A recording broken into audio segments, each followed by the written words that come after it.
like that to all of you. What is the worst kind of pain you have ever felt? Do you remember? Physically speaking, you probably have had accidents, injuries. I believe so. I have had many in my life. I was a very naughty child. But there was a moment, there was one in particular that I remember very well. I was playing football with my friends at school, and then I injured my knee.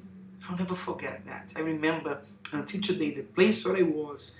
I remember myself screaming in pain because it was unbearable. I remember people coming to help me. I remember being taken to the hospital. You know, it was an unbearable pain I felt. I don't even like to remember that. There were other occasions also that I felt pain, but not as much as on that day. But what are the other kinds of pains a person can feel? One very common one is called the labor pain, right? You who are a mother, you know this very well. Thank God we men don't have to go through that. But that's an unbearable pain, as they say. There is the pain of betrayal, the pain of humiliation, when you are humiliated, put to shame. There are different kinds of pains. But all these ones that I mentioned to you about now, they come and go.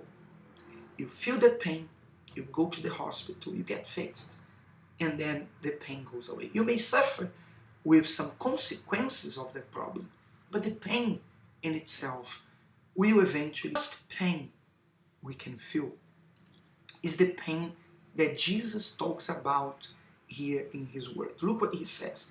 Gospel of Luke, chapter 13, from verse 22. It says, "And he went through the cities and villages, teaching and journeying towards Jerusalem.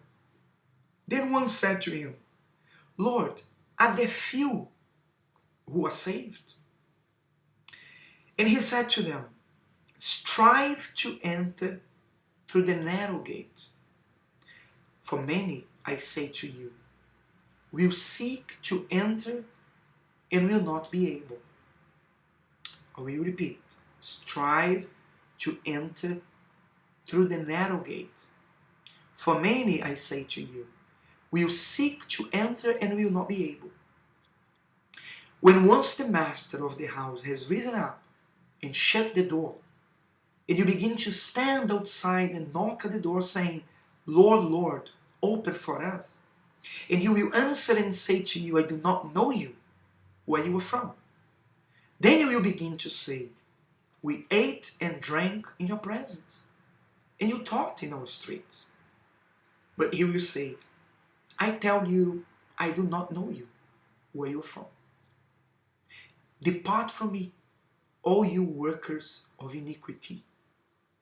There will be weeping and gnashing of teeth when you see Abraham and Isaac and Jacob and all the prophets in the kingdom of God, and yourselves thrust out, kept out."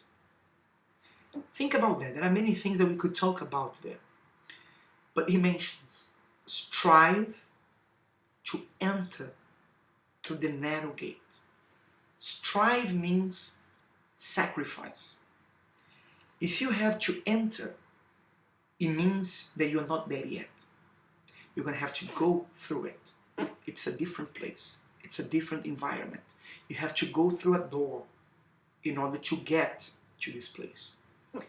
And narrow. The gate is narrow. Meaning, you cannot just go in there with everything that you like to carry. You cannot just take everything with you. If it's a narrow gate, you can only take there what is essential, which means you have to cut the fat, reduce the fat. The fat means the sinful life.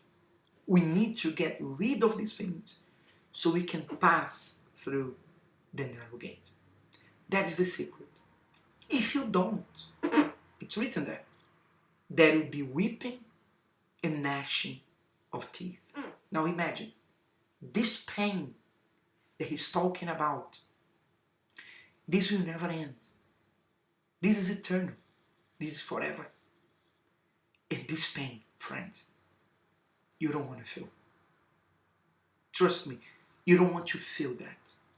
So solution is strive, enter narrow. Sacrifice your will. Sacrifice your flesh, your desires. Enter through the gates. Don't stay outside. Go there. And remember that it's narrow.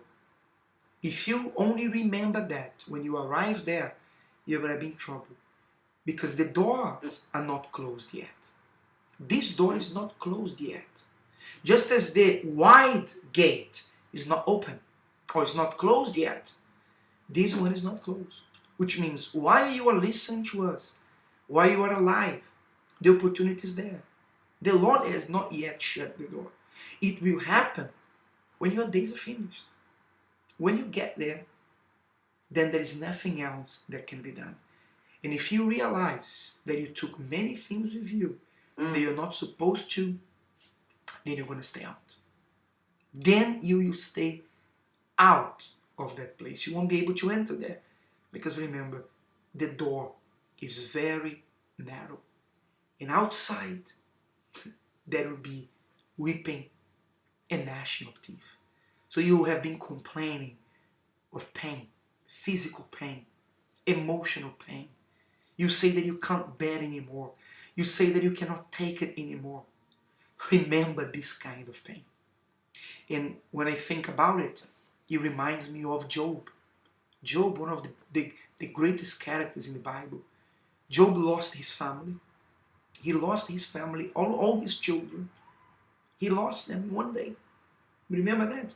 Imagine the pain of losing a loved one. He lost his possessions. He lost his health. He was in physical pain.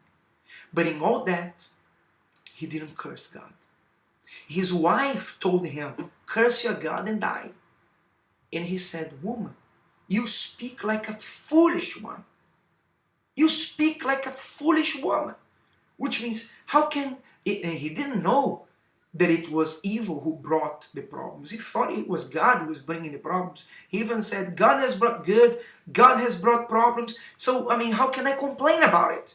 And in all this, he didn't curse God, although he had no idea who was behind the problems. Jesus later on revealed to us that he came to bring life and life more abundant. It's the devil who came to kill, to steal, and to destroy. But yet, Job remained faithful. He remained strong, blameless man. A man who shunned evil, who was upright. That's an example to us. So all the pains that we feel while we are here, they are not welcome. We don't want to feel that pain. We don't want to feel those pains. There is no joy in feeling physical pain, emotional pain. No, we don't want to feel them. But they are nothing compared to this pain that I've just spoken to you about. And if you don't want to feel that one, then you have to go through another kind of pain, which is the pain of sacrifice. But this one is good. When you sacrifice your will, when you sacrifice your desires, when you sacrifice things that are important to you, in order to please God, that can give you some pain. But this is a pain that is worthwhile, that is worthy to have it, to feel it. Because this pain will help you to avoid this eternal pain. Think about that, all right? Put away everything in your life that is not good, that you don't want anymore. Stay away from evil, stay away from sin, so that if your day comes today, then you will never experience this pain that Jesus is talking about. And this is victory. This is our victory. Because when you arrive there, read there in the book of Revelation.